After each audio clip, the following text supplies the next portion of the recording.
the Norwegian government has formally confirmed the procurement of 2 additional Type 212CD submarines from Germany, bringing the total order to 6 vessels under its ongoing U-class replacement program.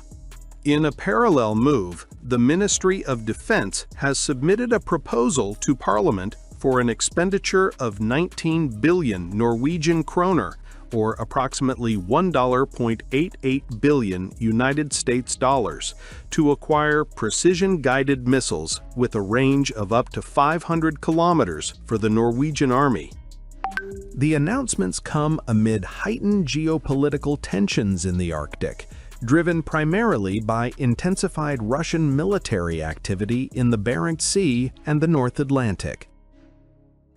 Defense Minister Tor O. Sandvik emphasized that the enhancements are essential for safeguarding Norway's extensive maritime sovereignty and fulfilling the country's NATO obligations. The new submarines will enable persistent surveillance of potential threats beneath the surface, while the long-range missiles will provide the Army with precise, standoff strike capability, Sandvik stated in an official release issued late Friday, the 5th of December.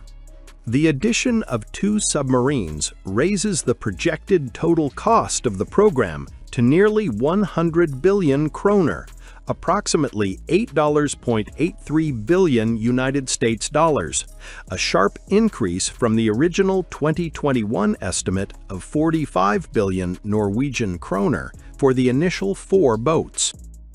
Officials attribute the rise to raw material inflation and surging global demand for defense equipment. The submarines are being built by Germany's ThyssenKrupp Marine Systems, TKMS. Construction of the first 2 units is already underway, with the lead boat scheduled for delivery in 2029. Norway has agreed to finance a second production line in Germany to accelerate the overall timeline. Separately, the 500 kilometers missile package includes launchers, munitions, training systems, and logistical support. While the government has not identified a preferred supplier, Norwegian media outlets VG and Aftenposten report that shortlisted systems include the US HIMARS, the German-French KNDS offering, and South Korea's K239 Tunmu. The new land-based capability is intended to strengthen deterrence along Norway's 198-kilometer land border with Russia and to provide deep strike options in the high north. The initiatives form part of a broader NATO-wide increase in defense spending, spurred by Russia's full-scale invasion of Ukraine and repeated calls from U.S. President Donald Trump for alliance members to meet the 2% of GDP target. As the guardian of the North Atlantic gateway for Russia's Northern Fleet nuclear submarines based on the Kola Peninsula, Norway places particular emphasis on undersea deterrence. "We are not seeking confrontation, but we will be ready to defend our territory," Prime Minister Jonas Gahr Store said.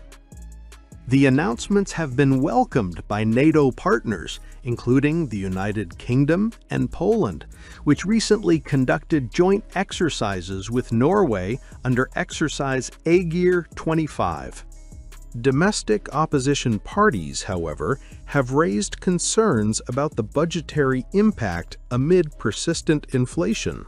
The proposals are expected to be debated in the Storting, Norwegian Parliament, in the coming weeks.